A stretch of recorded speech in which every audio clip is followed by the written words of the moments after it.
Thank you for joining us tonight at 10. A Columbus church destroyed in February's tornado is beginning to rebuild. Our Quentin Smith speaks with the pastor of the First Pentecostal Church. He joins us live from the church. Quentin, how are things going with our process? Well, Scott, as you can imagine, these are still difficult and trying times for members here at First Pentecostal Church. Now, since the storm hit, the church has hired a contractor to come in and remove all of the debris that was left behind. Currently, they're mapping out the design and layout of how the new church is going to look once it's rebuilt. I spoke with Pastor Steve Blaylock, and he tells me, even though the storm destroyed the church, it never destroyed their faith. Very traumatic. It seems like everything is moving slow. It may be a slow progress, but change is on the way at First Pentecostal Church in Columbus. The storm blew our building away, but it didn't blow the church away. The church is still strong. This was the damage an EF3 tornado caused to the church. Debris was left scattered everywhere. However, this is how the property looks now as workers try to clean up all of the damage that was left behind. What you see now is that the slab is totally cleaned off. The site work is being done, getting ready for plans to start laying the foundational work to rebuild. Steve Blaylock has been the pastor at the church for more than 20 years, and he admits it hasn't been easy starting over. The toughest part about all of this so far is, keeping our people together. We're having services at 2 different locations, and then trying to put the memory of what we had in a place, in a perspective, and then projecting for something new in the future. The pastor says they explored whether to move somewhere else or buy a vacant building, but in the end, he says none of those options felt right, so they decided to stay and rebuild. However, there was only one problem. Before they could start rebuilding, the church was told they'd have to raise the elevation of its current foundation since the building currently sits in a flood zone area. This present slab is 1 foot and 8 inches below the BFE, the basic flood elevation. So we want to utilize as much of this as we can, but our plan is to go out across here into the parking lot, build that up, and to build a new sanctuary, a new church, Sunday school rooms, something that the community can be proud of, something that our church family will be very proud of, and then utilize this as much as possible. Now, speaking of keeping the faith, Pastor Blaylock says if everything goes according to plan, they'll have Easter service on the dry slab out here on the church grounds. At this time, Blaylock could not give a timetable on when construction will start on the new church. We're live in Columbus tonight. Quentin Smith, WCBI News. All right, thank you very much, Quentin, for that report. 125 storm victims in Lowndes County.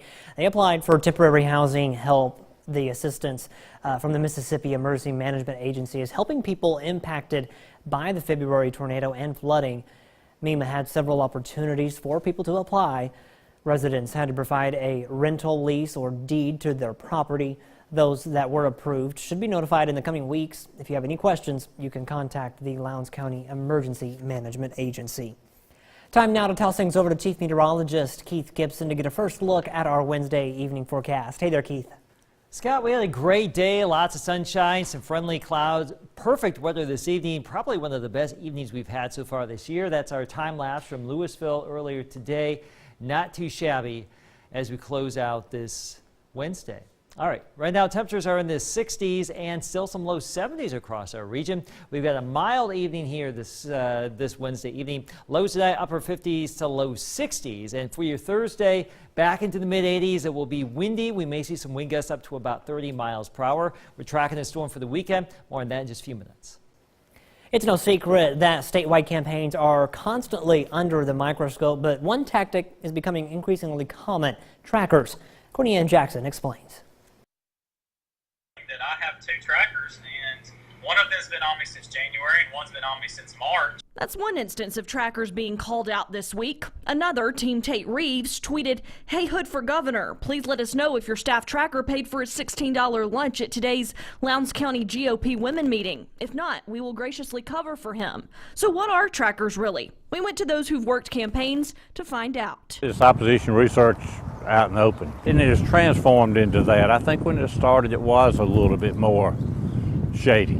when it wasn't as common and only a few folks were doing it. It's a fancy name for something that goes on in every campaign. If someone uses the term tracker as a dirty word, chances are they've got something to hide. The most recent public example was during the special Senate election when a tracker filmed and leaked videos of Cindy Hyde-Smith making controversial comments. But Pete Perry and Brad Chisholm say there are other ways this strategy gets deployed. Looking for a gaffe maybe, but more importantly, recording what they're saying to see if they're saying the same thing to one audience that they say to another. Public events are public events.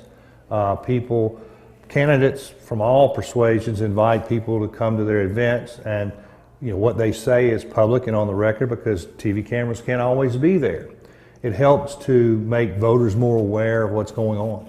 Gubernatorial candidate Robert Foster says he doesn't have anything to hide, but does note it's tough to ignore their presence. Just a constant concern that somebody is out there trying to find anything they can to twist, to manipulate, to fabricate into a story about you negatively. Courtney Ann Jackson, WCBI News. A special judge will decide the next step for the mayor's race in Brooksville. David Boswell was elected mayor in 2017, but the challenger, Early Henley Jr., is contesting absentee votes in the race. Attorneys for both sides presented their case today in Noxubee County. Members of the executive committee of the county Democratic Party are also named in the complaint. The specially appointed chancellor will now take the case under advisement. Boswell will continue to serve as mayor for Brooksville until the judge makes a ruling. Alabama lawmakers could soon consider a bill that would allow people to carry a concealed handgun without a permit. A public hearing on the proposed legislation was scheduled for today, but will be rescheduled for next week. Republican Senator Gerald Allen, who represents portions of Pickens County, introduced that bill. He has had similar measures fail over the past couple of years. A number of state sheriffs and the members of the group Moms Demand Action came to the committee to oppose the bill. Sheriffs have said the permits are needed for public safety. Allen believes people should be able to exercise their right to bear arms without a fee. Come out and see us Saturday morning, 10 to noon, Academy Sports in Starkville. We'll have some weather radios. We'll program them for you. If you have one, bring it by. We'll check it out. We have some severe weather coming up later Saturday, potentially, so it's always good to have multiple ways of getting warning information. We'll talk about that system next. WCBI First Alert AccuWeather Forecast with Chief Meteorologist Keith Gibson. Here's our off insurance time lapse from Columbus this evening. One of the best days of the year, one of the best evenings of the year, I think. No jackets required as you've been out and about this evening. So not too bad here. Temperatures still in the 60s and 70s. Tupelo still reporting 74 degrees, 81 in Dallas right now. It's 19 in Denver. There's a raging blizzard just getting underway up there across the northern plains. We are on the warm side of it, just some clouds. But on the northern side of that, wow, yikes. Look at this image from western South Dakota. That is snow. That is a raging snowstorm east of Rapid City, South Dakota right now. We do not have to worry about that. We need warm weather just like summer here on Thursday, as we mentioned. Wind gusts could be up to around 30 miles per hour, if not a little bit higher than that, sustained about 10 to 25. We're back into the mid-80s again. We were in the mid-80s today. Some of us actually got into the upper 80s, and I think Tuscaloosa had a new record high today of 87 degrees. So extremely warm today and for your Thursday. If anything, a few more clouds, but that should be just about it with that increase in wind. A very active jet stream pattern. All those little dips you see right there, each one of them could give rise to some showers and storms that could be strong to severe. The next big round could be Saturday afternoon through Saturday night, including a tornado threat, several inches of rain possible. We're going to have some twisting wind in the atmosphere this weekend. Southeasterly breezes down here at the surface, and then in the mid to upper levels of the atmosphere, winds from the southwest and west, and that will twist things around and get some storms rotating, and some of that could give rise to some severe weather. Just stay weather aware as we go throughout the next couple of days. We will keep you updated. Tomorrow, variably cloudy, breezy. Late in the day, there will be a front approaching. We may see a little bit of shower activity or weak thunder shower activity tomorrow night with it. The front comes on in, stalls out for Friday, so we've added back a chance for some showers and storms Friday. Now, Friday and the Friday night, there could be a few locally strong storms here and some heavy rain as that front lifts back to the north as a warm front, and that will provide the focus for this round of storms on Saturday afternoon and Saturday night right there. That system kicks off to the east. I think our Sunday is going to be much improved relative to our Saturday, and then we may see another system for the middle of next week. More severe weather possible Wednesday into your Thursday. So pretty active. Here's your 7-day. 80s tomorrow, 70s for Friday and Saturday, and then a quiet spell Monday and Tuesday before that next round Wednesday. An Air Force legend takes his final flight. We have his story a little later in the program. Welcome back, everyone. In a medical emergency, you may not be able to speak for yourself. That's why it's important to have someone or something in place to make sure your wishes are known. We learn more about advanced directives in tonight's Health Talk with Baptist.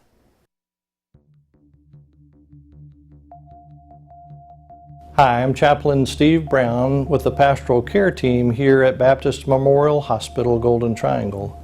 This week we will be discussing the importance of naming a surrogate decision maker and updating our living will.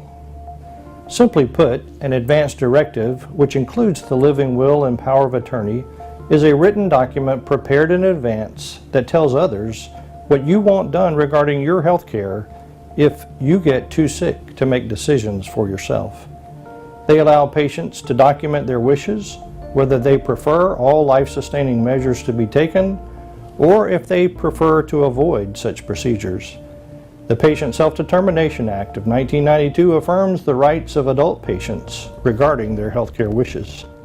Specifically, the case affirms that adults with capacity may choose or refuse any medical or surgical procedure, may make advanced directives and transfer their decision-making authority. Research has shown that benefits of advanced directives include improved quality at the end of life, fewer burdens on family and healthcare providers, and a reduced need for life-sustaining treatment. 40% of adults surveyed reported that they would like to obtain information on advanced medical directives from a physician. However, only 12% of the respondents with advanced directives reported obtaining it from their doctor. Join us next time for Health Talk with Baptist as we continue discussing advanced medical directives. Mail your topic suggestions to healthtalk@wcbi.com. Health Talk has been brought to you by Baptist Memorial Hospital Golden Triangle. Budding entrepreneurs at Mississippi State compete in a contest that might remind you of Shark Tank. The Startup Summit allows students to pitch their business ideas to a panel of judges with the hopes of winning a whopping $30 grand to get a jump start on their business. They have 5 minutes to make their pitches, then they're hammered with questions by judges who then pick the winners. Organizers say this gets them set ahead of graduation. To us in the Entrepreneurship Center and at Mississippi State, it's so important that students know that while they're here, they can actually create their own job before graduation. So by the time that they graduate, they're actually able to have their own career that they've built rather than going to work for a corporation or in a different field. One of the goals of the event is to keep creative minds flourishing. 5 hopeful entrepreneurs competed tonight. It was a gorgeous evening to get out to Stark Vegas and watch some baseball, but in case you couldn't, Courtney's got you covered.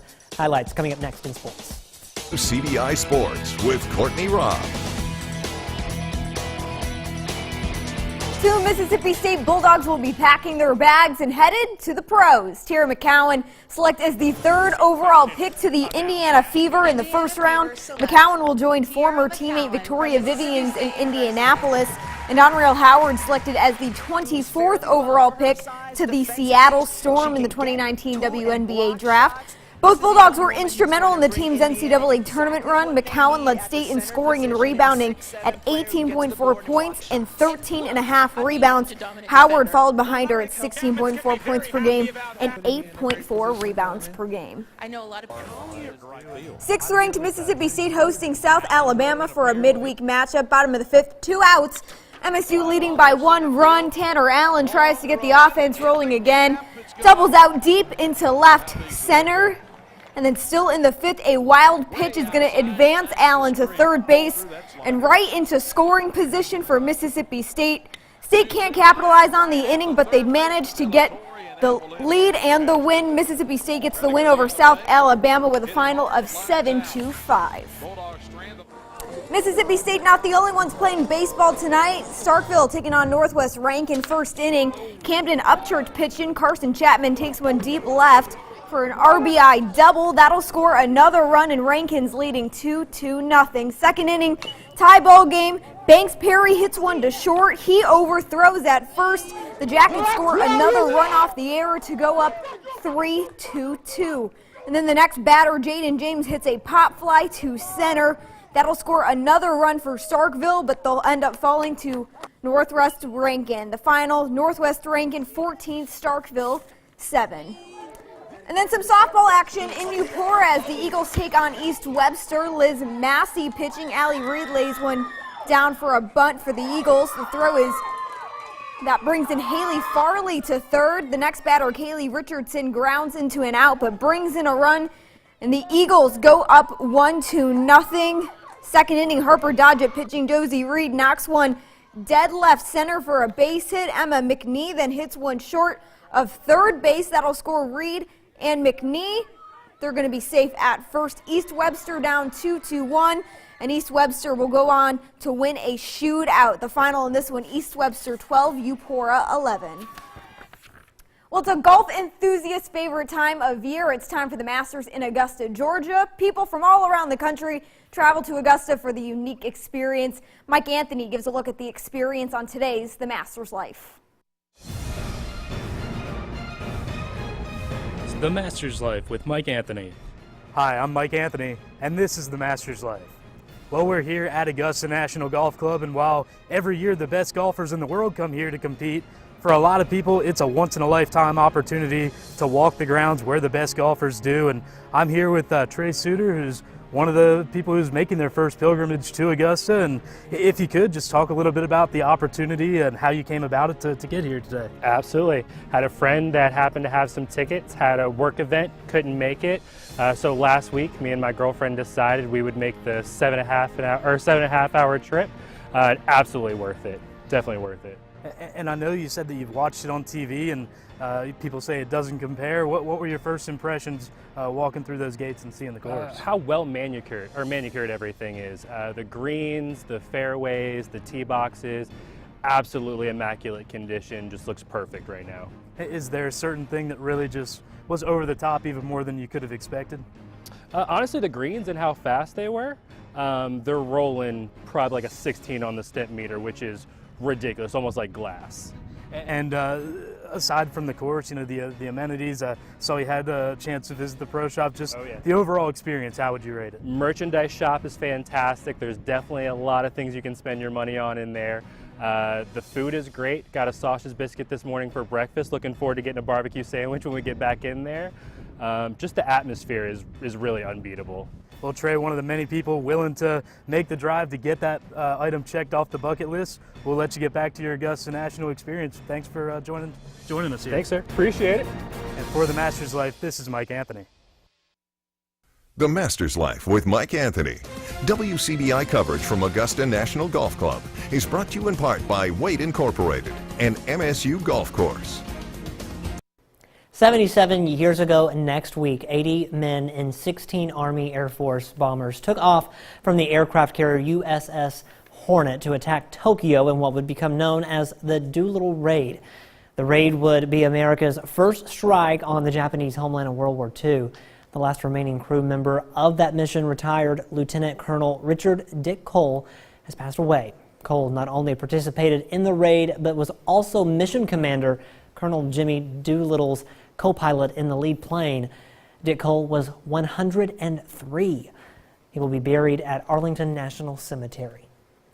We have some windy and warm weather tomorrow. More storms coming our way, so be prepared. All right, thank you very much, Keith. Thanks for watching, everyone. Have a great night. We'll see you back here tomorrow.